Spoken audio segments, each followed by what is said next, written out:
I made a mistake.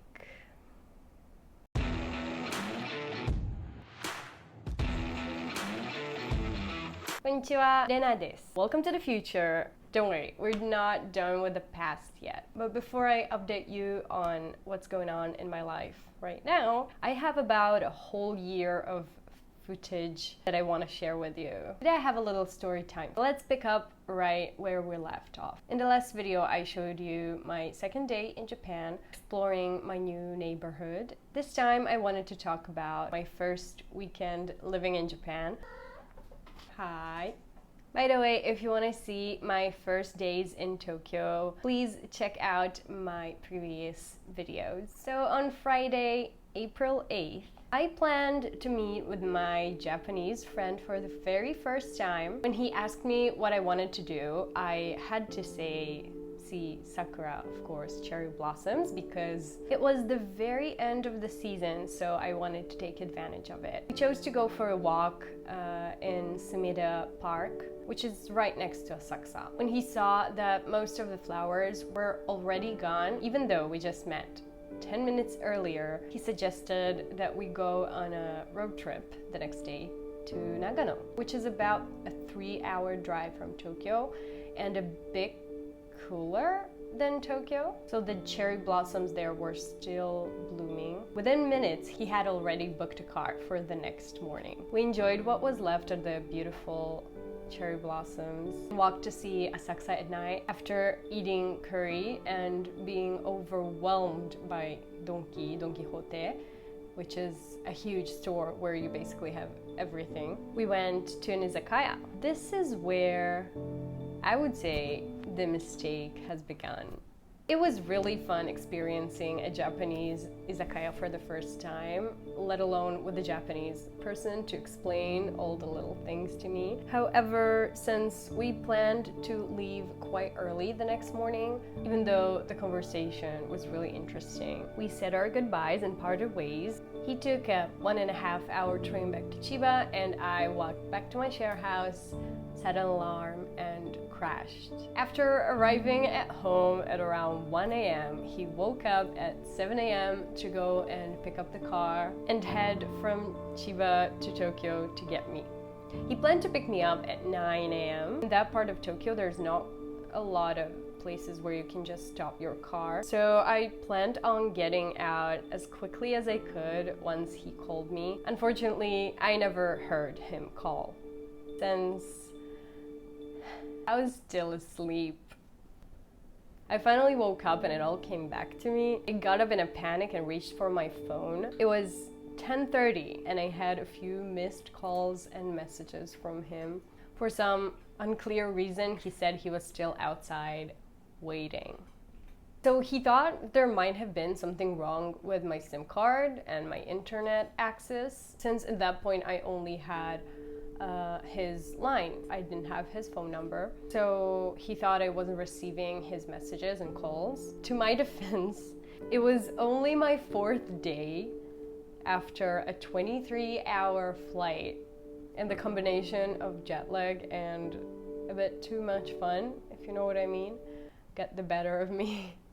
I felt terrible for oversleeping, but it turned out the plans were still on. All I could think about is how am I going to apologize and make it up to him, even though he had told me to take my time. I quickly put on some random clothes, brushed my teeth, and rushed out the door. I brought him some Israeli snacks as a gift, which I actually was planning on giving him anyway, but I just could not turn up empty-handed. I thought he must be angry with me, but he was so understanding that I just couldn't wrap my head around it. I asked him why he waited so long. He explained that he had already rented a car and it would be a waste to just go home. He also knew that I would feel bad and wouldn't stop apologizing, so he thought of another plan to make the best of the time we had left.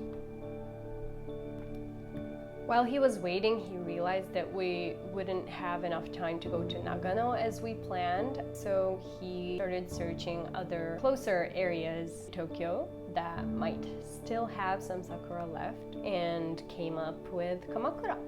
It's also when my extensive research of how to apologize to a Japanese person has began. Funny enough, no matter how much I searched, the answer seemed to be giving expensive fruit. In Japan, there are these extremely expensive fruit that people give as gifts. So that's what I did. The next time I saw him, I got him an expensive melon. Not too expensive, but more expensive than your usual melon. And some strawberries. And to my surprise, he was quite shocked. Apparently, he wasn't expecting me to go so far to apologize. So there you go. If you need to apologize to a Japanese person, that might be a good way. That's how I ended up going to Kamakura on my 4th day living in Japan. Kamakura is a coastal town in Kanagawa Prefecture, about an hour away from Tokyo by car. Since we went on a weekend, the traffic made it more like 2 hours. This was my first glimpse of the Japanese countryside, and I just fell in love.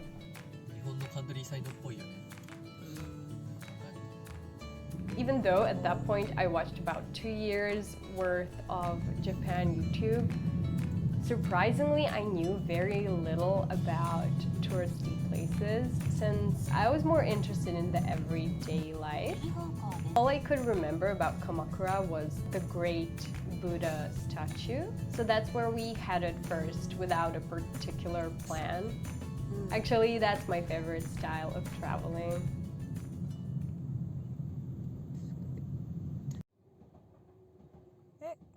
The Great Buddha of Kamakura is made of bronze and is 11.4 meters tall. Something I didn't know is that it was originally located inside a large temple hall, but the temple buildings were destroyed multiple times by typhoons and a tsunami. So since the late 15th century, the Buddha has been standing in the open air. After wandering around a bit, we found another temple that looked interesting, and I actually liked it even better than the first one. Hasedera had such beautiful Japanese gardens, and there was a nice view of the coast of Kamakura from above.